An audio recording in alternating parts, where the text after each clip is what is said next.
Kochi കത്രിക്കടവിലുള്ള Al Reem kuzhimanthi റെസ്റ്റോറന്റിൽ നിന്നും ഭക്ഷണം കഴിച്ച നിരവധി പേർക്ക് ഭക്ഷ്യവിഷബാധയേറ്റു. കഴിഞ്ഞ ബുധനാഴ്ച മുതൽ ഇവിടെ നിന്നും ഭക്ഷണം കഴിച്ചവർക്കാണ് വയറുവേദനയും അസ്വസ്ഥതകളും അനുഭവപ്പെട്ടത്. 16ഓളം പേർ കൊച്ചിയിൽ വിവിധ ആശുപത്രികളിൽ ചികിത്സയിലാണ്. റെസ്റ്റോറന്റ് ലൈസൻസ് ഭക്ഷ്യസുരക്ഷാ വകുപ്പ് സസ്പെൻഡ് ചെയ്തു. കഴിഞ്ഞ ബുധൻ വ്യാഴം ദിവസങ്ങളിൽ കത്രിക്കടവിലെ അൽഡ്രീം റെസ്റ്റോറന്റിൽ നിന്നും ഭക്ഷണം കഴിച്ച കുഞ്ഞുങ്ങൾ അടക്കമുള്ളവർക്കാണ് ഭക്ഷ്യവിഷബാധയേറ്റത്.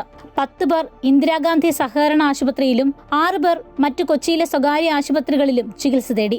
50ഓളം പേർക്ക് ശാരീരിക ബുദ്ധിമുട്ടുകൾ ഉണ്ടായിട്ടുണ്ടെന്നാണ് കണക്ക്. ഇവിടുന്ന് ഒരു ഫുൾ മന്തി പാർസൽ വാങ്ങിയിരുന്നു. ഒരു 9 മണിയോടെയാണ് മേടിച്ചത്.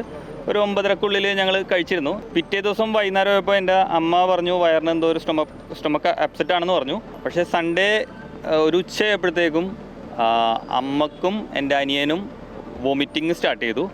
എനിക്ക് വോമിറ്റിംഗ് ഉണ്ടായിരുന്നില്ല, പക്ഷെ ഭയങ്കര പനിയായിരുന്നു. ഭക്ഷ്യവിഷബാധയേറ്റ ചിലരെ ഹോട്ടൽ ഉടമകൾ ബന്ധപ്പെടുകയും ആശുപത്രി ബില്ലിനുള്ള പണം നൽകാമെന്ന് വാഗ്ദാനം ചെയ്തതായും ആരോപണമുണ്ട്. ഞങ്ങൾ ഫാമിലി 6 പേരുണ്ട്. 6 പേര് കഴിച്ചു. 5 പേർക്കും വന്നു. ഞങ്ങൾ വെനസ്ഡേ ആയിരുന്നു മേടിച്ചത്, പാഴ്സലാണ് മേടിച്ചത്. കുഞ്ഞിന് തേഴ്സ്ഡേ സ്കൂളിൽ നിന്ന് ഡയറി ആയിട്ട് അവർ വിളിച്ചു പറഞ്ഞു. പിന്നെ നേരെ ഹോസ്പിറ്റലിൽ കൊണ്ടുപോയി. ലിസി ഹോസ്പിറ്റലിൽ അഡ്മിറ്റഡ് ആയിരുന്നു. ഇന്നലെ അവർ വിളിച്ചിട്ടുണ്ടായിരുന്നു, ഇങ്ങോട്ട് വിളിച്ചിട്ടുണ്ടായിരുന്നു പറഞ്ഞിട്ട്. അവര് എന്താണ് ചെയ്യാന്നുള്ള രീതിയിലാണ് പറഞ്ഞത്. പരാതി ലഭിച്ചതിന്റെ അടിസ്ഥാനത്തിൽ ഭക്ഷ്യസുരക്ഷാ വകുപ്പ് ഇന്നലെ സ്ഥലത്തെത്തി പരിശോധന നടത്തി.